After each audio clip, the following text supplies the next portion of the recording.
on our way to central London for a day out, and we will be going on one of those river cruises on the Thames and looking at some sights. Feel it in my bones, I can feel it in my face. We've decided to go and have a look round the Tower of London and see what it's like. I can feel the winds of change. You live and you learn, and I hope I've seen enough to make something right, make up for what I've lost. I was down, but things are looking up.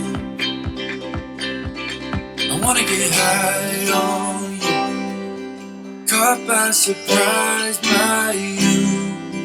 Want you to make my heart. We're on the what you call the South Bank, which is quite a lot of entertainment places and places to eat and theatres.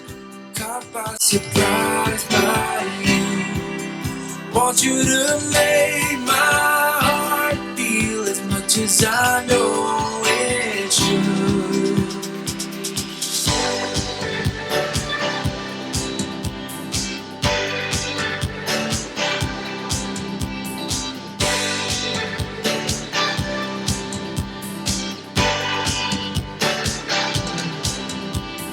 Things turn around, didn't ever think they could. I'm done with the bad, I need a little bit of good. Settle in the world, like everything is new. Stepped on a path, that'll let me straight to you. I was down, but things are looking up.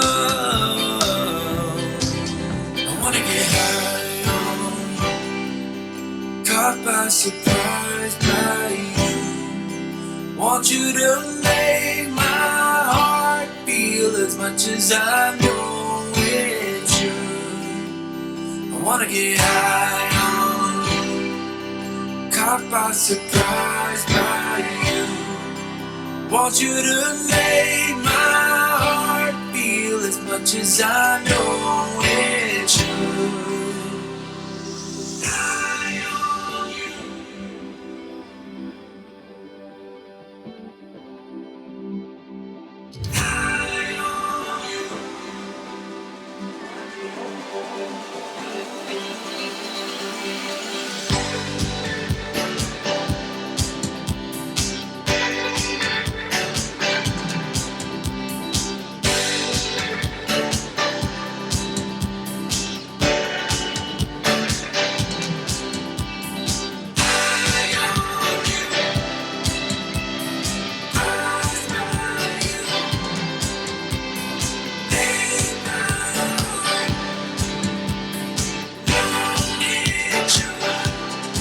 So they stopped ringing it, and they then started a Twitter page.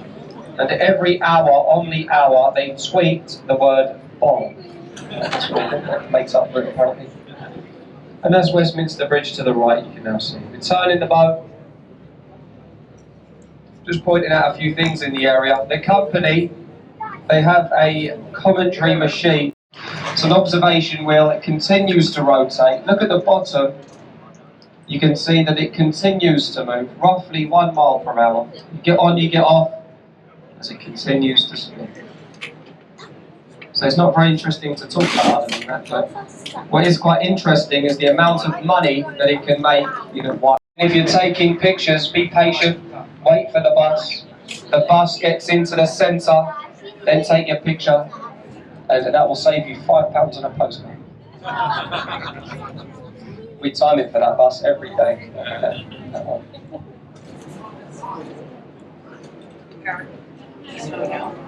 Tower Bridge opens completely free, 24 hours notice, and you must own a boat. Alright, you must own it. Has to be at least 9 metres.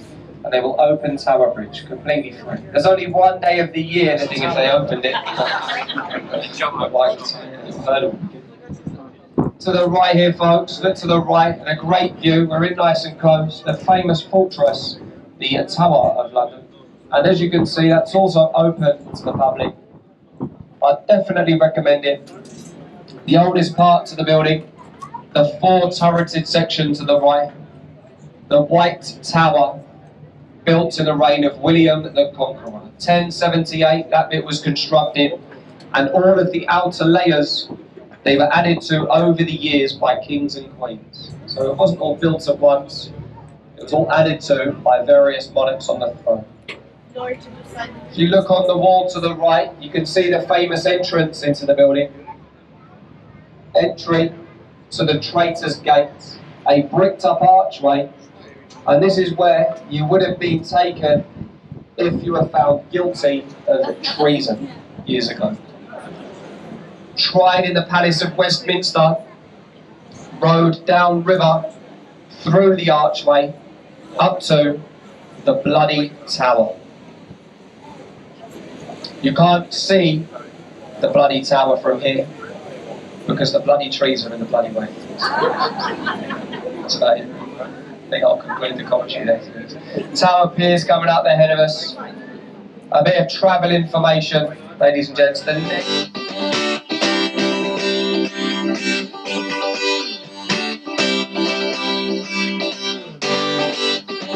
We tried to get into the tower inside, but we're a wee bit too late for it. Sorry about that, but we're going around the outside. I can feel it in my veins. Hands in the sky, I can feel the winds of change. You live and you learn, and I hope I've seen enough to make something right, and make up for what I've lost. I was down, but things are looking up. I wanna get high on you, caught by surprise. Over the river there, you can see the Royal Navy ship, which is called the HMS Belfast. It's seen some action in the Second World War. Confiscated of any contraband, it's all kept in the basement of that building to the right. Cigarettes, alcohol, drugs, it's all kept in at the basement of that building. They do say at the end of every year it's burnt and destroyed. There are some chimneys on the building, 6 of them, 6 black chimneys. I've never seen any smoke coming from those chimneys. They say they have the best Christmas parties here in the Thames. You stay looking to the right between the last gap of the buildings. Look through the gap, you'll see a column, a golden figure, the monument to the Great Fire of London. 202 feet tall, and if you laid it down in a westerly direction, the way we're facing, it would pinpoint the spot in Pudding Lane in the Royal Bakery where the fire was said to have started. And London Bridge, we're approaching, this is London Bridge, often mistaken for the bridge behind, which is Tower Bridge, but this is it, the 5th one to stand here, opened in 1973. The first London Bridge burned down, the others fell down, and at the previous London Bridge, that still stands today in America, Lake Havasu in Arizona, the full London Bridge to stand. So if you look ahead of the boat to the right, underneath the bridge, glass windows. If you look through the windows, as we get closer, you might be lucky, you might get to see people walking around with hardly any clothes on. It's a luxurious health and relaxation spa, and they placed it under the bridge in the hope that nobody would see it. Passenger boats going by every 10 minutes, people like me pointing it out. There's nobody in there at the minute. Some days are better than others, I must admit. There's nobody in there now. It's pretty boring, to be honest. Some days you wish you'd never looked to the right. Some days, Lee, the captain, he turns the boat around and goes for a second look. Some days, in circles. Work gets started, you get lost, you get busy. To the right, the last working wharf in London, Albert Wharf. You can see the barge. An era, this was your entertainment capital. The tide is low, the name is written on the river wall to the left. Behind the pier there, at the end of the stairs, you can see Bankside in the stonework. A replica to William Shakespeare's Globe Theatre is to the left. The building with a thatched roof, the only one to be allowed a thatched roof since the Great Fire of London. The idea of a man called Sam Wanamaker, it was his dream, his project, taken on. The building was finished in 1710, costing about £75,000.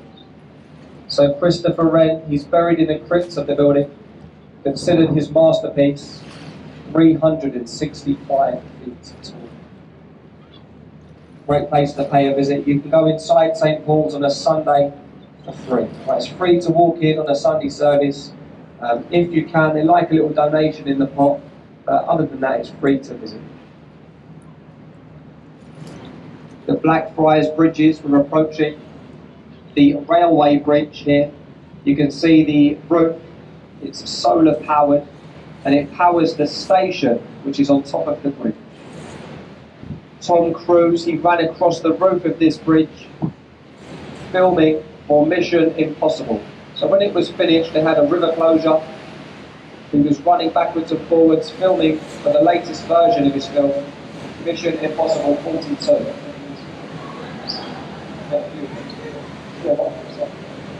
These red pillars left and right, these are all that remain from the very first railway bridge in London. They've taken the top half away, it was sinking into the mud.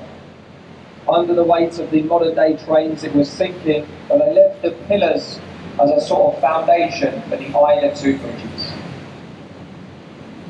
And this one, the Blackfriars Road, the lowest bridge on our journey, 1869, opened by Queen Victoria, Blackfriars Road Bridge. To the right, the semicircular building on the corner, Unilever House, home to the Lever brothers, the famous soap and the detergent manufacturer, and the old City of London School is next door. The building with the black pinnacle on top, Winston Churchill attended the school to the right. Today the building is offices for J.P. Morgan. So a very wealthy bank to have an office to the right. All of the construction to the right, the Thames Tideway Tunnel, the super sewer it's nicknamed. It's quite clever what they've done here. They hammer the sheet piling into the riverbed, they reinforce it, they pump out the water from inside, and it allows them to access the riverbed. Digging a tunnel 50 metres below the river, extending London's sewer. The original sewage pipe of London, it sits to the right. The river wall to the right was built in the Victorian times, and it was built to house a sewage pipe. They placed a road on top, creating the Victoria Embankment. Notice the chains, they run the length of the wall. The chains are placed here so that on every state of tide, it gives you something to hold on to. In case you fell into the river, it gives you something to grab hold of. See, the tide is very powerful. It's a fast-flowing tidal river. The tide is dropping at the moment, and you're very lucky. It's low tide. To the left, one of London's hidden gems. To the left, a golden, tropical, sandy beach. It's busy on the beach today. Look down at the foreshore, look, if you see the children there paddling in polluted river. That's a lovely family there. The South East Riviera. It sits on the south bank of London. You can go for a walk on the south bank. It's a lovely evening walk. Walk from the London Eye back down the river later on. Hopefully it stays dry. Hopefully it doesn't rain again. And it's a nice riverside walk. You can see lots of people doing the walk on the left. That's what I would recommend. If you don't have much planned this evening, go for a little walk on the south bank. Loads of pubs, bars and restaurants. Lots of things to see in there. It's on top. The old St. Catherine. Today it's a floating bar, restaurant, and it's known as the Yacht London. It's a very exclusive bar to the right. So exclusive, there's nobody on it. Empty. And also to the right, there's a building with a green dome on the roof. Somerset House. And below the green dome, at the entrance to the building, just behind that sort of silver minibus, there's a stone archway, and it has the face of Father Thames carved in at the top. A very good indication of how wide the River Thames used to be. Years ago, you could row a boat underneath the archway and into the courtyard of the building. So the river wall to the right, built in the Victorian times. And that made the river a lot narrower, and that's what gave us the high tides. So we narrowed the channel, and it gave us a much faster flow of tide.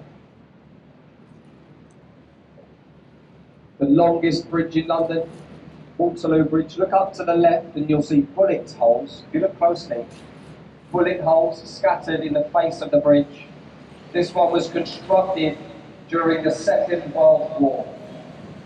Women built this bridge, and almost entirely female workforce built this bridge. We call it the Ladies' Bridge, that's its nickname. The Ladies' Bridge of London, the only one that was ever finished on time. And under budget as well. So well done to the girls. Well done. That represents one of the 32 boroughs of London. More drunk people on the right. We're encouraging them to get started.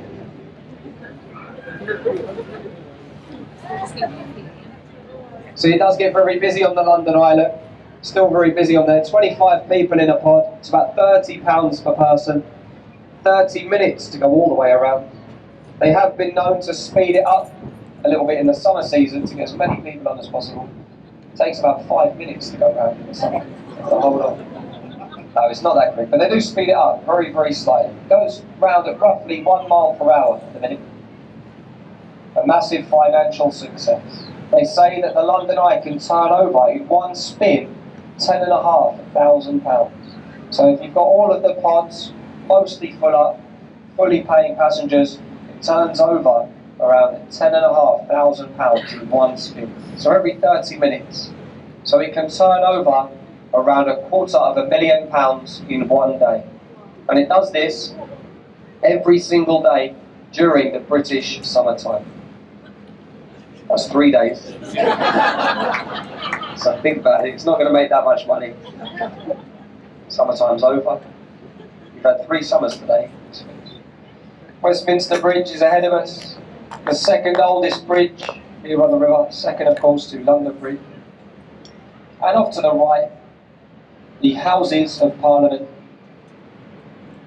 The seat, too, of a fantastic British government. That was my last joke.